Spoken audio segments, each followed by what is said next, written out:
Dans les archives secrètes des joyaux de la reine Alexandra, certains chapitres s'arrêtent net. Aucune explication, plus d'apparitions publiques, zéro trace, le néant total. Avec les années, des tiares entières, des colliers de dingue et des broches ont juste disparu des radars. Un cadeau de mariage d'un futur roi. Un collier de diamants qui brillait au Parlement. Des pièces qui ont défini toute une époque avant de s'évanouir dans le silence le plus complet. Vendus, démontés, transmis en secret, le mystère reste entier. Dans cette vidéo, on part à la trace de ces trésors perdus et des choix qui ont basculé leur destin. Bienvenue dans l'une des collections royales les plus folles et extraordinaires de l'histoire. La reine Alexandra, c'était l'icône de mode absolue, la patronne incontestée de son temps. Elle maîtrisait l'impact visuel comme personne d'autre. Elle savait exactement comment briller. Si elle restait discrète au quotidien, pour les grandes occasions d'État, c'était autre chose. Elle se transformait littéralement, apparaissant sous une pluie de pierres précieuses étincelantes. Des cascades de joyaux qui coulaient de son cou jusqu'à sa taille. Pour elle, c'était vital. C'était son armure royale. Mais quand elle s'éteint en novembre 1925, elle laisse une élégance légendaire derrière elle, mais petit bémol, aucun testament officiel. À la place, un inventaire photo super précis et un bazar immense d'objets en tout genre. Des notes gribouillées à la main dictaient ses dernières volontés, un samedi matin de janvier 1926. 7 semaines après le drame, la famille se réunit à Sandringham pour régler ses affaires. Le roi George V et la reine Mary quittent York Cottage pour rejoindre la maison principale. Ils y retrouvent Victoria et Maud, la reine de Norvège, les 2 filles d'Alexandra. Mary, qui adorait que tout soit bien rangé, hallucine devant le chaos ambiant dans la demeure. Elle décrira la tâche de diviser les bijoux de chère maman comme un moment passionnant mais triste. En suivant l'album photo d'Alexandra comme guide, ils ont commencé à distribuer les trésors. Une grosse partie est restée chez les Windsor. La reine Camilla les porte encore fièrement aujourd'hui, tout comme la princesse de Galles. Mais un autre lot important a traversé la mer avec la reine Maud. Et ces bijoux brillent toujours sur la famille royale norvégienne. Mais il restait d'autres pièces. Des joyaux magnifiques, historiques et très personnels qui ont pris un chemin beaucoup plus sombre. Aujourd'hui, focus sur ces trésors vendus, mis en pièces ou juste évaporés dans les limbes du temps. Mais attention, il y a un truc super important à garder en tête avant de commencer. On ne possède pas d'inventaire complet et public de chaque petit bijou que possédait Alexandra. On devine beaucoup de choses via les photos d'époque, la presse et les vieux récits de famille. Ce qui veut dire que des surprises sont encore possibles. Et on en a eu une preuve de dingue en mars 2024. Lors d'une cérémonie à l'abbaye de Westminster, la reine Camilla débarque avec une pièce incroyable. Un bijou que personne n'avait vu en public depuis plus d'1 siècle. Un travail d'orfèvre unique. Une énorme aigue marine taillée au cœur d'un diamant, avec un 2e cœur en pierre bleue juste en dessous, le tout suspendu à une chaîne fine. Merci aux recherches de l'historien Trond Noren Isaksen. En accédant à l'inventaire privé d'Alexandra, il a confirmé le secret, c'était bien à elle. Sûrement une création Fabergé de 1904, passée d'Alexandra à la reine Marie, puis à Élisabeth II, restant cachée dans le noir, bien à l'abri, pendant des décennies entières, jusqu'à ce qu'elle retrouve enfin la lumière sur Camilla. C'est quand même rassurant, non? Si cette broche spectaculaire a pu rester planquée 100 ans juste sous nos yeux, quels autres trésors perdus attendent sagement leur moment pour briller à nouveau? Parlons de la princesse Victoria, la 2e fille d'Alexandra, la plus discrète de toute la famille. Surnommée Toria par ses proches, elle ne s'est jamais mariée, restant dans l'ombre. Elle a passé sa vie entière dévouée à sa mère.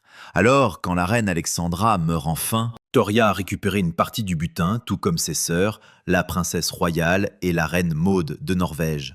On parle de bijoux personnels, le genre de trésor qu'on ne lâche pas facilement. Le souci, c'est qu'on n'a aucune liste officielle de ce qu'elle a vraiment mis dans sa poche. Mais heureusement, la reine Marie adorait tout noter. Grâce à ses carnets d'inventaire, on peut enfin y voir plus clair. On sait que des pièces de dingue, celles qui ont carrément forgé l'image publique d'Alexandra, sont passées entre ses mains. Sauf que voilà, 10 ans plus tard, en 1935, Toria s'éteint à son tour. Et là, rideau. La piste de ses héritages familiaux s'arrête net. C'est le vide total. Dans les registres royaux, juste à côté de ses joyaux, la reine Marie a griffonné 2 mots, s'en est débarrassée. C'est frustrant au possible comme mention. Est-ce qu'elle les a vendus, démontés, offerts? On n'en sait strictement rien. Franchement, se dire qu'on a perdu la trace de tels joyaux historiques, ça fait un sacré pincement au cœur. On va passer en revue ces pièces majeures qui se sont évaporées dans la collection de Toria. La perte la plus lourde et sûrement la plus douloureuse, c'est le diadème de mariage de la reine Alexandra. Quand la jeune princesse Alexandra de Danemark débarque en Angleterre en 1863 pour épouser le futur Édouard VII, il lui offre une parure absolument délirante signée Garrard, du très grand luxe. On y trouvait un collier, une broche et des boucles d'oreilles en perles et diamants. Coup de chance, tout ça est resté chez les Windsor. À la mort d'Alexandra, c'est la reine Marie qui a récupéré le collier, la broche et les boucles. Plus tard, elle a filé le collier à sa belle-fille, Queen Mum, qui en a fait son bijou préféré pendant toute sa vie. Et récemment, c'est Catherine, l'actuelle princesse de Galles, qui l'a porté avec une classe folle. La broche et les boucles ont fini chez Élisabeth II. Elle les adorait et les a portées tout au long de son règne. Mais pour le diadème en diamant qui complétait l'ensemble, là, c'est une toute autre histoire. Avec ses motifs grecs et ses volutes, c'était une pièce ultra polyvalente qu'Alexandra arborait tout le temps à ses débuts en tant que princesse de Galles. Pour le mariage de sa petite dernière, Maude, en 1896, elle l'a carrément modifiée. Elle a viré les volutes du haut pour un look plus léger et aéré. 2 ans après, on la voit en photo, avec le diadème complet, juste avant une réception officielle à la cour. C'est visiblement la toute dernière image qu'on ait de ce bijou. Par la suite, Alexandra a préféré piocher dans d'autres trésors de la couronne. À sa mort en 1925, ce diadème historique atterrit chez la princesse Victoria. Et depuis, le silence radio. Aucun membre de la famille royale ne l'a jamais reporté. Si vous cherchez sur le net, vous tomberez peut-être sur des rumeurs disant qu'il est en Malaisie, qu'il serait porté par l'ancienne reine de Kelantan. Désolé de vous décevoir, mais c'est une légende urbaine. Le diadème malaisien n'est qu'une copie, sans doute fabriquée dans les années 80. C'est inspiré d'Alexandra, mais avec de l'or blanc et jaune moderne.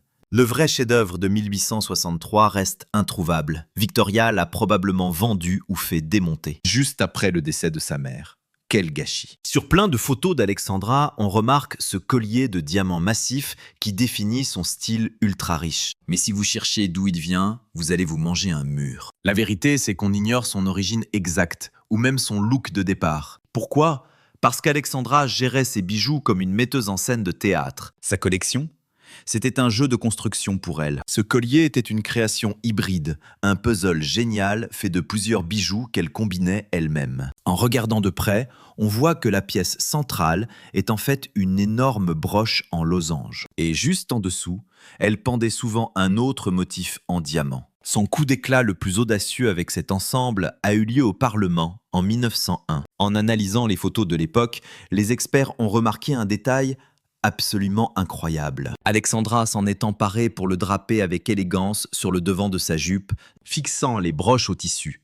Résultat, elles étincelaient à chacun de ses pas. Les archives sont formelles, c'est la princesse Victoria qui a hérité de ce collier légendaire. Mais voilà le hic. Une note de la reine Marie confirme, encore une fois, qu'il a été liquidé.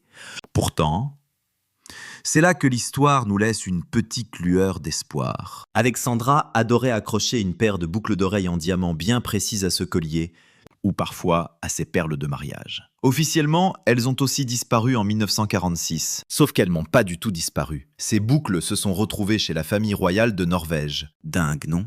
Elles auraient été rachetées à Toria par la reine Maude ou le roi Olav. Et devinez quoi ? Aujourd'hui, c'est la reine Sonja de Norvège qui les porte. Alors si ces boucles sont saines et sauves à Oslo, le collier et les broches pourraient-ils avoir survécu ? Peut-être qu'ils dorment quelque part, au fond d'un coffre, sans que personne ne les reconnaisse. Ils attendent juste que quelqu'un vienne enfin reconstituer le puzzle. Et maintenant, place au grand mystère, les étoiles de diamant. Tout commence l'année de son mariage. Pendant des décennies, les cadeaux vont s'enchaîner. Le roi Édouard VII offre à la reine Alexandra toute une collection de broches en forme d'étoiles. En septembre 1864, le joaillier Garrard en modifie 5 spécialement pour le prince. 2 mois plus tard, on démonte un diadème pour transformer ces diamants en 3 épingles à cheveux. Le clou du spectacle arrive en 1873. Et là, le prince de Galles joue la carte de l'efficacité. Il fait démonter un bouclier indien couvert de diamants pour en faire 6 nouvelles étoiles massives. On parle de pièces monumentales, vraiment impressionnantes. À l'époque, les petites étoiles plates étaient à la mode, mais Alexandra voyait les choses en grand. Ces étoiles, à elle, étaient en relief, avec des rayons qui plongeaient vers le bas. Un style unique.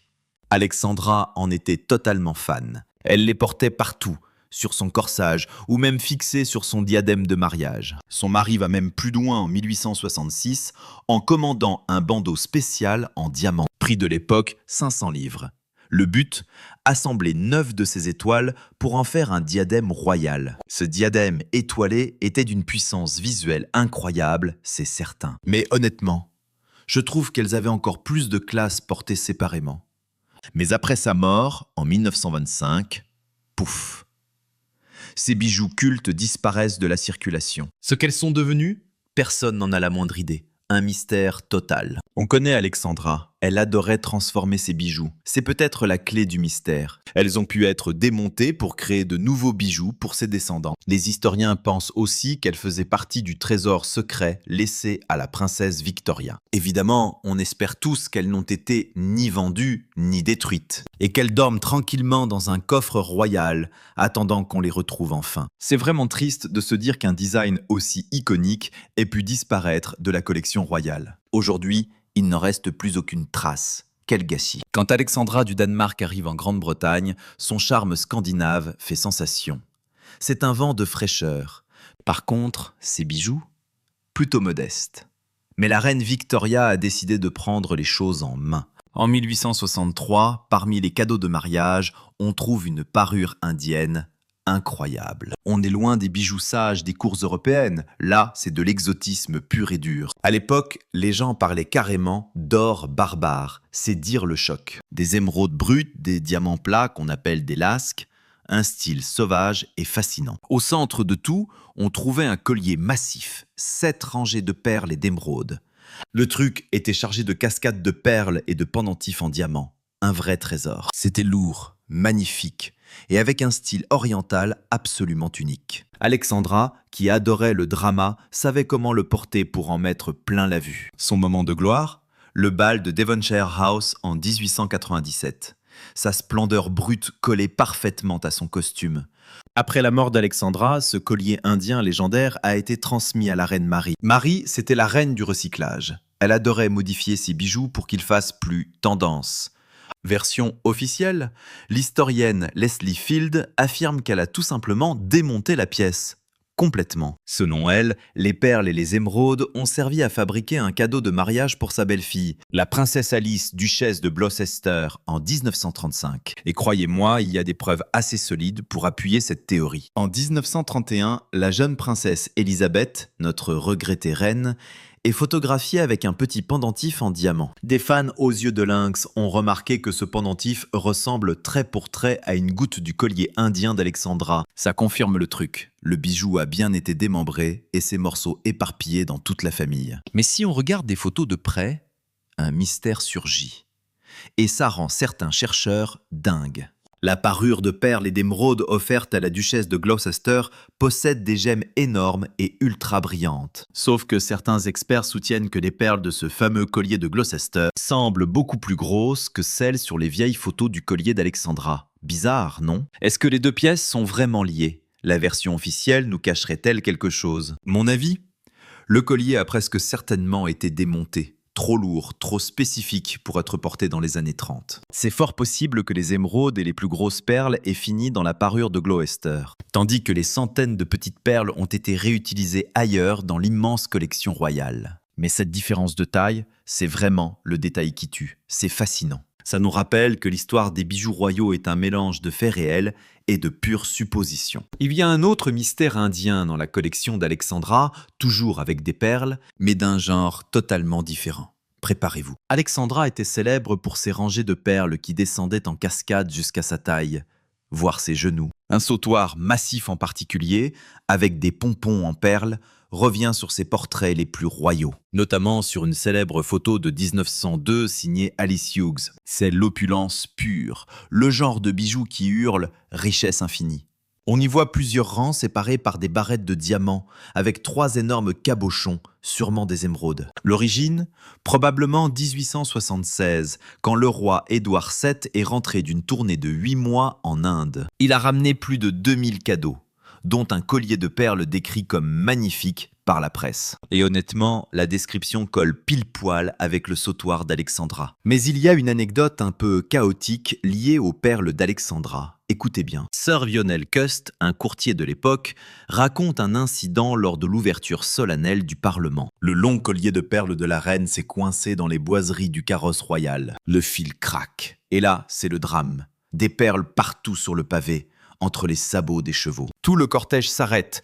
Pages et laquais se mettent à plat ventre pour ramasser chaque gemme, une scène lunaire. Mais le plus drôle, c'est que des récits plus tardifs ont ajouté un twist à cette histoire. Sir Michael Duff prétend que sa grand-mère, la marquise de Ripon, ramenait souvent des bijoux fantaisie de haute qualité de Paris pour Alexandra.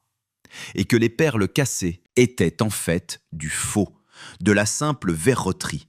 Incroyable, non ? Ça nous montre une reine qui préférait l'effet théâtral à la valeur réelle de ses bijoux. Après, attention, il ne faut pas tout mélanger non plus. Gardons la tête froide. L'historien Trond Noren Isaacson vient de passer l'inventaire d'Alexandra au peigne fin. Et le verdict tombe. Cet énorme sautoir indien qu'on voit sur ses portraits officiels était bel et bien réel. On retrouve sa trace sur 5 pages entières dédiées aux bijoux indiens dans son album personnel. Malheureusement, son authenticité ne l'a pas sauvé du désastre. L'inventaire nous apprend que cette pièce a, elle aussi, été léguée à la princesse Victoria. Et une fois de plus, l'écriture de la reine Marie scelle son destin avec une note glaciale. Disposed of. Liquidée. C'est franchement regrettable qu'une pièce aussi monumentale de la collection ait disparu de la circulation. Alors oui, j'avoue, c'est dur d'imaginer une reine moderne porter des cascades de perles tombant jusqu'aux genoux aujourd'hui. C'est un style qui appartient totalement à l'époque édouardienne. Mais imaginez une seconde si on avait pu l'admirer lors d'une exposition au palais de Buckingham. On aurait enfin pu voir le vert vibrant de ses émeraudes et l'éclat pur des perles en vrai. Ce qui aurait redonné vie à toutes ces vieilles photos en noir et blanc. Au lieu de ça, il ne nous reste que des portraits pour contempler une splendeur perdue à jamais. Jusqu'ici, on vous a parlé de bijoux qui ont sombré doucement dans l'oubli. Mais attention, car certaines pièces n'ont pas disparu en silence. Elles ont été vendues aux enchères. C'est l'histoire de cadeaux d'empereurs et de grandes loges bradées, morceau par morceau, au plus offrant. L'un des ensembles les plus personnels et modulables d'Alexandra tournait autour d'une pierre précieuse, qu'on n'associe pas souvent au grand tiare royal. La modeste améthyste. Pour ses noces d'argent en 1888, elle a reçu une parure d'améthyste d'un violet profond, comprenant une tiare et un collier, offerte par son beau-frère, le tsar Alexandre III de Russie. Alexandra avait clairement un faible pour cette pierre. Mais c'était aussi une femme qui adorait le changement et qui n'hésitait pas à démonter ses bijoux pour obtenir ce qu'elle voulait. En même temps que ce cadeau d'améthyste, le tsar et son épouse, la sœur d'Alexandra, l'impératrice Maria Féodorovna, lui ont offert un collier de saphirs et de diamants absolument grandiose. Il était composé de 8 énormes saphirs cabochons en forme de dôme, tous cerclés de diamants, et reliés par des barres de diamants torsadés. Et c'est là que le génie créatif d'Alexandra entre en scène. La tiare d'améthyste cachait un mécanisme ingénieux qui permettait de swapper les pierres centrales. Pour le mariage de sa fille aînée, la princesse Louise, en 1889, Alexandra a tout simplement viré les améthystes pour les remplacer par les saphirs de son nouveau collier russe. On n'a que très peu de photos d'Alexandra portant cette tiare, peu importe la version. Les clichés les plus célèbres la montrent au mariage de Louise, arborant la version au saphir. Après la mort d'Alexandra en 1925, la tiare d'améthyste originale et le collier de saphir sont revenus à sa fille, la princesse Louise. Louise les a ensuite légués à sa plus jeune fille, la princesse Maud, devenue plus tard comtesse de Ceausesque. Maud a porté la tiare dans sa version améthyste pour le couronnement de son cousin, le roi George VI, en 1937. C'est l'un des rares moments où l'on sait que la pièce est apparue sous sa forme d'origine. Mais l'histoire prend un tournant brutal après le décès de la princesse Maud en 1945. Son fils et héritier, le futur 3e duc de Fife, était encore mineur à l'époque. Les administrateurs de ses biens ont alors envoyé les bijoux historiques de sa grand-mère aux enchères. En 1946, une vente a eu lieu et ces trésors ont été éparpillés aux quatre vents. La tiare d'améthyste s'est vendue pour 1750 livres et le collier pour 580 livres seulement. Quant au magnifique collier de saphir cadeau d'un tsar, il a été adjugé pour 4900 livres à un marchand londonien. Depuis, silence radio. Ces pièces ont disparu dans des collections privées. Puis, en 1986, coup de théâtre, le collier de saphir ressurgit de nulle part lors d'une vente aux enchères chez Christie's à New York. C'était une chance inouïe de voir enfin un morceau de l'histoire d'Alexandra en couleur. Mais cela prouvait surtout une chose. Ces trésors étaient désormais bien loin des coffres royaux. Aujourd'hui, le mystère reste entier. La tiare, le collier d'améthyste et le fameux tour de cou en saphir, tous ont disparu de la circulation. Impossible de ne pas avoir un pincement au cœur en pensant à ces cadeaux chargés d'histoire, véritables symboles de l'amitié entre les cours britanniques et russes, qui ont fini par être éparpillés sur le marché mondial. Les enchères ont aussi raflé un autre bijou légendaire d'Alexandra, une pure merveille d'ingénierie de l'époque victorienne. Pour ce fameux jubilé d'argent en 1888, la Grande Loge des francs-maçons d'Angleterre lui a offert une broche papillon en diamant absolument spectaculaire. On parle d'une pièce massive, imposante, mesurant près de 10 cm d'envergure. Ses ailes étaient entièrement pavées de diamants dont la taille diminuait progressivement, créant un effet scintillant avec des rubis à la place des yeux, apportant la seule touche de couleur à ce bijou d'une blancheur éclatante. Mais le vrai secret résidait dans sa conception. Les ailes étaient montées en tremblant, fixées sur de minuscules ressorts invisibles. À chaque respiration d'Alexandra, les ailes se mettaient à vibrer doucement, captant la lumière pour rendre l'insecte presque vivant. Alexandra adorait cette broche et la portait tout le temps, épinglée à l'épaule pour les grands événements ou les mariages. C'était son grand favori. Finalement, le bijou est revenu à sa petite fille, la princesse Mary, comtesse de Harwood. Pendant des décennies, le papillon est resté bien à l'abri dans la collection privée des Harewood. Mais voilà, l'histoire se répète encore. En 2010, les descendants de Marie décident de tout vendre. La broche réapparaît lors d'une foire d'art ultra select à Maastricht, proposée par un joaillier londonien agissant pour le compte de la famille. Elle a fini par être listée chez Sotheby's et depuis, silence radio. Remontons en 1863. À l'arrivée d'Alexandra en Angleterre, les dames de Liverpool lui ont offert un pendentif en croix de diamants à couper le souffle. La presse de l'époque affirmait qu'il s'agissait de 11 énormes diamants de Golconde d'une pureté absolue. Les diamants de Golconde, c'est le niveau légende. Une transparence et un éclat unique, exactement le même genre de pierre que l'on trouve sur les joyaux de la couronne. Ces 11 gemmes étaient taillées avec une précision mathématique pour booster leur éclat au maximum, loin des standards de l'époque. La croix pendait à un rang de perles, nichées dans un écrin en velours bleu marqué du chiffre royal d'Alexandra. Et croyez-moi, Alexandra en était folle. C'était un chef-d'œuvre artisanal, mais aussi le symbole de l'amour de toute une ville. Pourtant, après sa mort en 1925, la piste se refroidit brusquement. Mais où est donc passée la croix de Liverpool aujourd'hui? Les détectives spécialisés dans les bijoux royaux enquêtent depuis des lustres et 3 théories majeures se dégagent. La première piste, c'est la connexion norvégienne. Maud, la plus jeune fille d'Alexandra devenue reine de Norvège, a hérité d'une part colossale des bijoux de sa mère. Il est donc fort possible que la croix ait traversé la mer du Nord en secret. D'ailleurs, une photo troublante de 1950 montre la belle-fille de Maud, la princesse héritière Martha, portant une croix de diamant qui ressemble comme 2 gouttes d'eau à celle d'Alexandra. Coïncidence ? Sur le même cliché, Martha porte aussi une broche et des boucles d'oreilles ayant appartenu à la reine. Une affaire pliée d'avance ? Pas si sûr. Mais attendez un peu. La deuxième théorie, elle, ramène cette fameuse croix bien plus près de chez nous. Birgit, l'actuelle duchesse de Gloucester, a d'ailleurs été vue en photo avec une croix en diamant autour du cou. Et devinez quoi ? Elle ressemble trait pour trait à la description du cadeau reçu à Liverpool. On y retrouve exactement la même disposition de 11 pierres. Et si cette croix n'avait en fait jamais quitté la famille royale britannique? Elle aurait pu être transmise discrètement d'une branche à l'autre, passant de la reine Marie à son fils Henri, le duc de Gloucester. Mais il reste une troisième option. Et honnêtement, c'est la plus triste. La croix aurait totalement disparu des coffres de la royauté. Vendue en secret par un héritier ? Ou alors le bijou porté par la princesse Martha ou la duchesse de Gloucester n'est qu'une simple copie ou un tout autre héritage. Sans document officiel ou photo moderne en haute définition, impossible de vérifier la taille unique de ces diamants de Golconde, on est obligé de deviner. Et c'est là le gros problème quand on essaie de tracer les bijoux de la couronne. Il y a tellement de pièces qui se ressemblent. Des joailliers comme Garrard créaient souvent plusieurs versions d'un même modèle pour différents membres de la famille. La croix en diamant, c'est un grand classique. Alexandra, Maud et les Gloucester avaient tous leur propre croix. Sur de vieilles photos floues, difficile de voir la différence. Parlons maintenant d'un bijou qui comptait énormément pour Alexandra. À l'époque, les bijoux serpents faisaient fureur. C'était le symbole de l'amour éternel et de la sagesse. Même la reine Victoria avait une bague de fiançailles en forme de serpent, c'est dire. Et Alexandra ? Elle adorait carrément ce style. Elle a porté ce bracelet pendant des dizaines d'années, de son titre de princesse jusqu'à celui de reine.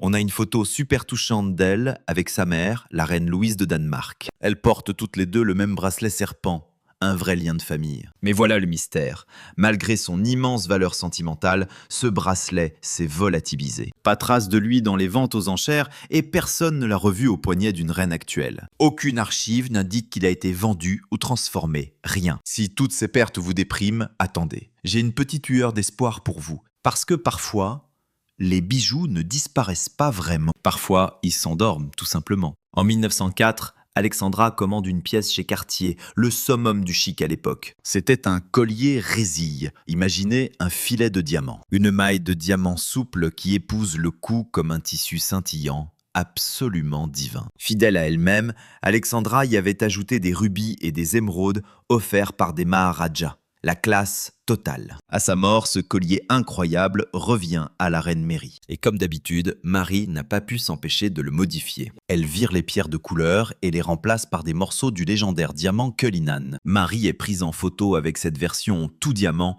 pour ses 80 ans en 1947. En 1953, c'est sa petite fille, Élisabeth II, qui en hérite. Mais voilà, en 70 ans de règne, Élisabeth ne l'a jamais porté en public. Pendant des dizaines d'années, les historiens ont cru qu'il avait été démonté ou vendu en secret. Comme tant d'autres trésors, on pensait qu'il était perdu à jamais. Et pourtant, surprise, en 2012, un livre sur la collection royale révèle la vérité. Le collier était là, bien au chaud dans les coffres. Incroyable, non? Et là, tapi dans l'ombre d'un inventaire, le collier résille Cartier de la reine Alexandra.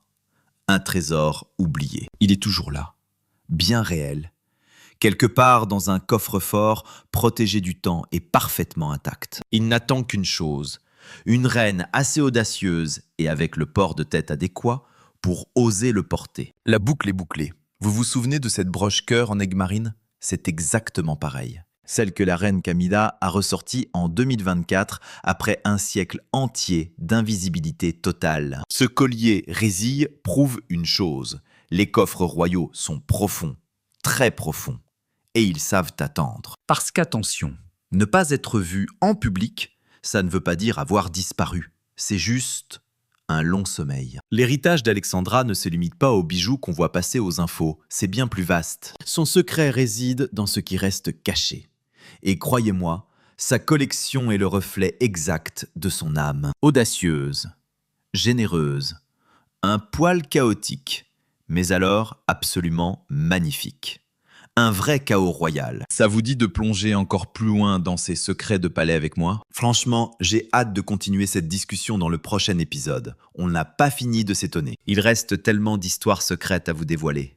Et je compte bien toutes vous les partager. Merci infiniment d'être resté avec moi aujourd'hui, c'était un plaisir. Parce qu'au final, les bijoux sont peut-être muets, mais leurs histoires crient la vérité. Et tant qu'on les raconte, ils survivront.